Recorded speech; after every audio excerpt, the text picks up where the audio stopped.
Alright, so now you've seen what the woodpeckers did to my cameras out in the field, and they poked a hole in the motion sensor lens on the front of my Wild Game Innovations trail camera. Now, when I bought this, it wasn't a very expensive camera, but instead of throwing it away because now it was no longer waterproof or weatherproof, I decided I'd give something a try. And here's what you need for this project today. You need a jeweler's screwdriver, and these are tiny Phillips screws in the case here, so it's a tiny jeweler's Phillips screwdriver. I always keep a magnet close by because those screws are so small, if they get away from you and get on your shop floor, they're going to be really hard to find. And it helps because you can like remagnetize your screwdriver too, so the screws are a lot easier to handle when they stick right to your screwdriver. A good razor, I'm going to use this Husky utility knife, and any old clear plastic clamshell container packaging that you get with just about anything you buy anymore these days. Heck, even your camera probably came in one. This was a car air freshener that was in this one, and it's a nice clear plastic, and it's pretty flexible. So I think it'll shape it'll form to the nice round shape that it's going to need to be once it's in the camera, and that's what we're going to do. So to start with, take your move this stuff out of the way. Make sure your camera is off, which this is off. I'm not going to take the batteries out, but start with your screwdriver and just start by opening up the you're not going to be able to see that very well, but start by taking the screws out of your case, so that, and remember, again they're really small, so, and you can go ahead and loosen all of those, and I'll be right back to show you once I get these done. We'll open it up and have a look inside and see what we're dealing with. Alright, so I have all of the screws removed. There's 4 screws on this. This has an external wire that comes from your power, and it powers your unit over here. All these cameras are going to be different. Some of them, the wires will run through the hinge area, wherever. Just make sure that you don't flex or bend that wire too much and cause a break in that connection, because then I'll be making another video about how to fix that. But now you open up the camera, and you can just flip that right over into the other part, and here's the inside of your camera. All the electronics everywhere. These are the lights that flash to illuminate your nighttime pictures.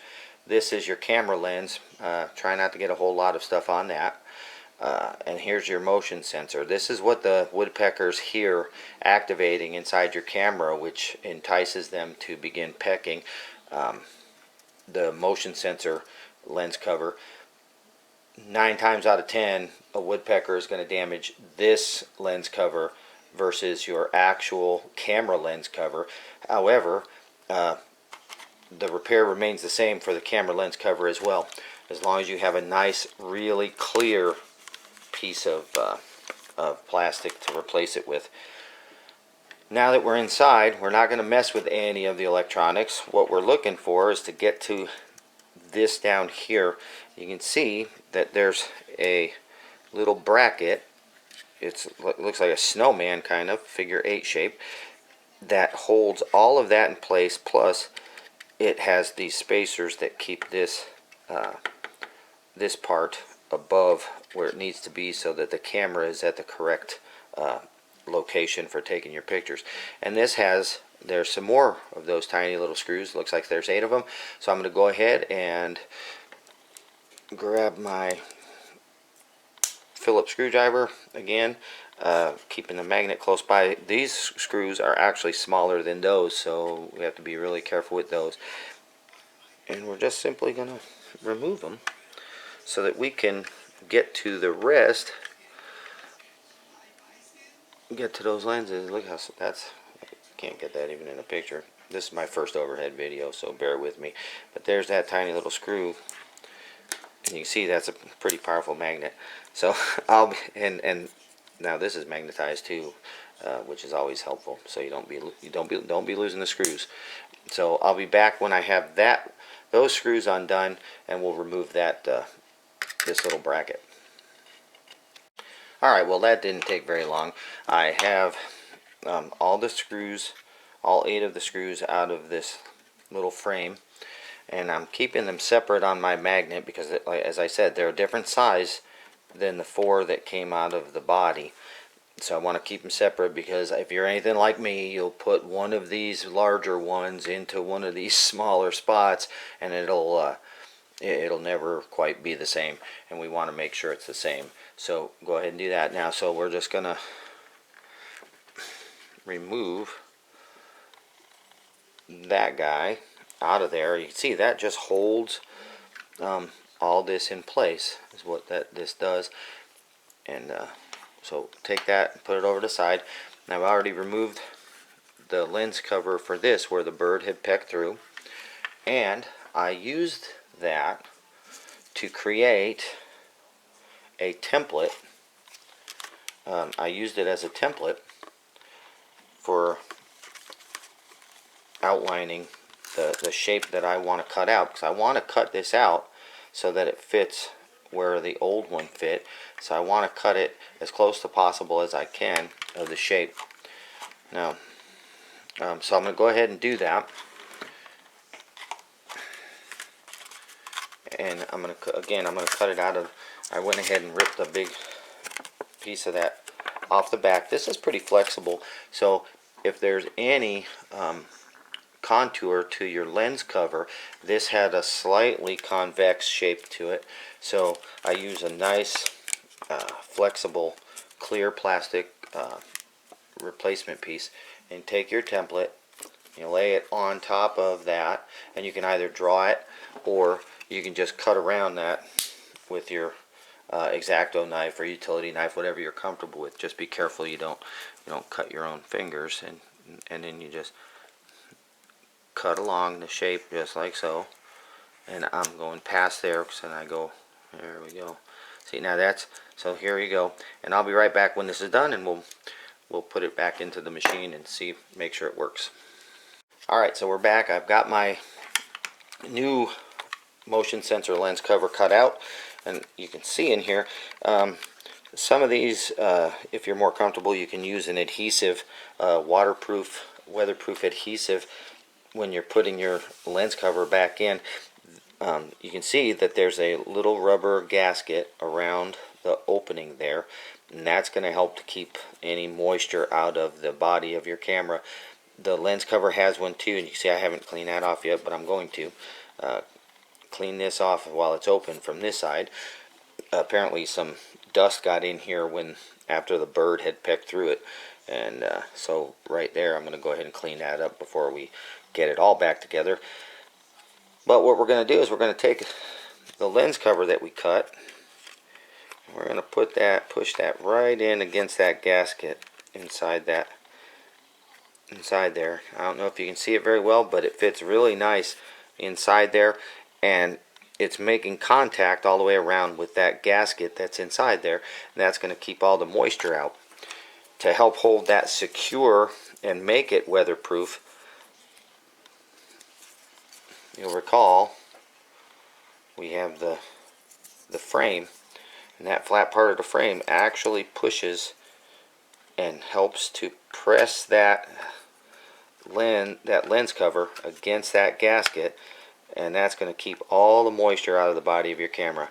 You just put that right back on there like that, and then we're going to go ahead and we're going to take our 8 screws from this side of the magnet, and we're going to go ahead and re-secure this frame right here, and then I'll be back after that.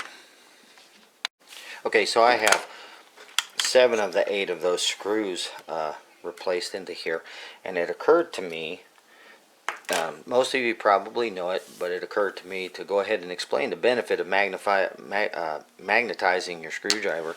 And that can be done simply by running your screwdriver length like that across your magnet. And the benefit when you're working with really tiny parts like this and in really tough spaces, you don't have to hold the screw. The screwdriver will hold it for you.